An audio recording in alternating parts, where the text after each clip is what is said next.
Habang patuloy na nanatili sa mga evacuation center ang maraming residente dahil sa patuloy na pag-alboroto ng Bulkang Mayon, mas pinaigting ng Pro5 ang kanilang suporta sa mga apektadong komunidad sa pamamagitan ng pamamahagi ng pagkain at pagsasagawa ng feeding programs.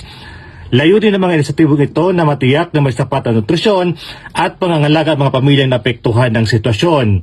Sa pamamagitan ng pagbibigay ng mainit na pagkain at mahalagang food supplies, sinisikap ng Pro5 na maibisan ang hirap at pangangailangan ng mga residenteng pansamantalang lumikas mula sa kanilang mga tahanan. Kasabay nito, patuloy ang sinasagawang mahigpit na monitoring ng Tabaco City Police Station sa border control point na matagpuan sa Barangay Buwang, Tabaco City.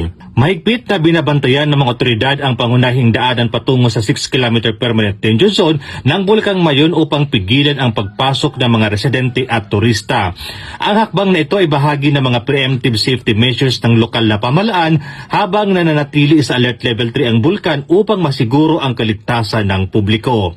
Bilang dagdag na seguridad, naglagay rin ng mga sandbag ang kapulisan ng Tabaco City Police Station sa lahat ng kanilang border control point patungo sa paanan ng Bulkang Mayon. Ito ay upang mapalakas ang kanilang pagbabantay at kahandaan sa anumang posibleng banta.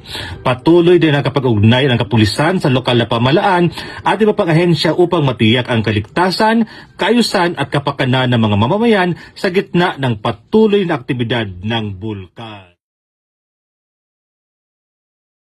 Mula dito sa Albay, ako po yung Police News Network Correspondent, Police Staff Sergeant Bert Polito Pilo Bendito Jr.